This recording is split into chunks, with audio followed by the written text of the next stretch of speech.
I mean, I think they should have expected this. This is, something that, the right has been talking about for a while is going after the FBI. I don't know exactly what they're looking for when they're asking these questions on this survey. Are they looking for people that were just doing their job and prosecuting cases and investigating cases, which is what the FBI should be doing, and particularly for people who we saw on tape committing crimes and identifying those people? Or is it, perhaps some of the few cases where there was overreach or where you prosecuted someone heavily for what amounted to a small crime? Either way, I think that, targeting law enforcement for doing their job sets a really dangerous precedent. Well, targeting for doing their job would be a bad thing. Hey, I'm just doing a great job as an FBI guy. But we've all seen a lot of indications that not all of the Department of Justice or FBI people were just doing a good job. Well, if they were just doing their job, they should have no problem filling out that very specific form, right, so we can have an understanding as to what exactly they were doing. Hundreds of people's lives were torn apart, turned upside down, for some of them being at the wrong place at the wrong time, and just completely persecuted by this agency. Now, what I think is actually particularly suspicious is when Joe Biden issued the pardons for the J6 committee. I think where there's smoke, there's fire. So yes, do a deep dive investigation. Find out the ones that were, taking orders.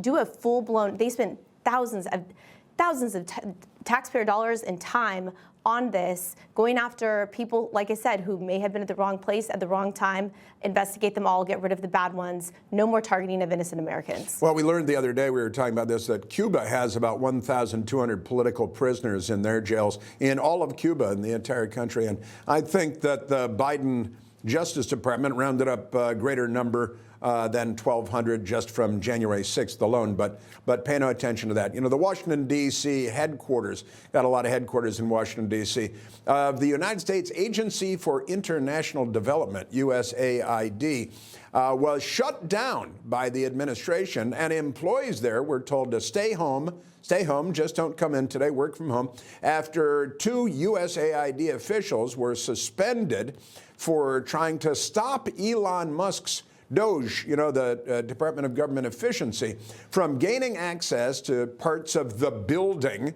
Last night, the president slammed the agency, USAID. USAID, run by radical lunatics, and we're getting them out, and then we'll make a decision. Now, I've got to say, there's a lot going on here. Now, there's Democrats are out there. One Hawaii Democrat, Senator Brian Schatz, don't hear a lot from him normally, is reportedly threatening retaliation. They're always threatening retaliation, aren't they? Saying that he'll place a blanket hold on all of President Trump's State Department nominees until USAID is opened again and all of their funding is returned and everybody's back at their desk. Schatz, who is one half of the dumbest Senate delegation to the United States, along with Mazie Hirono.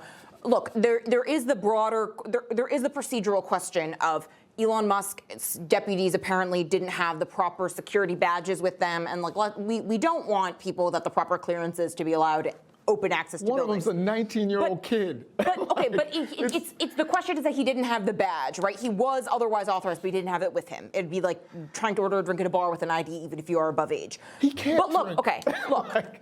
I have no problem going through the USAID budget because there is a bunch of ridiculous $17 million on breastfeeding promotion for toddlers in Tajikistan, $20 million for Iraqi Sesame Street, $2 million for gender-affirming care in Guatemala, right?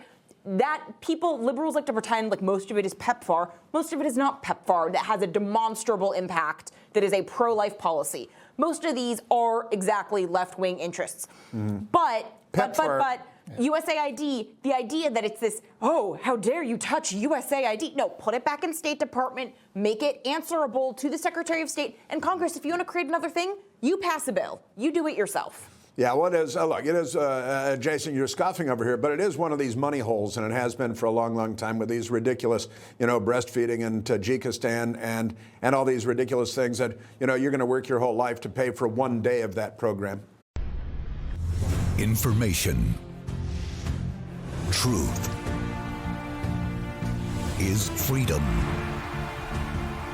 is Newsmax. It's real news for real people.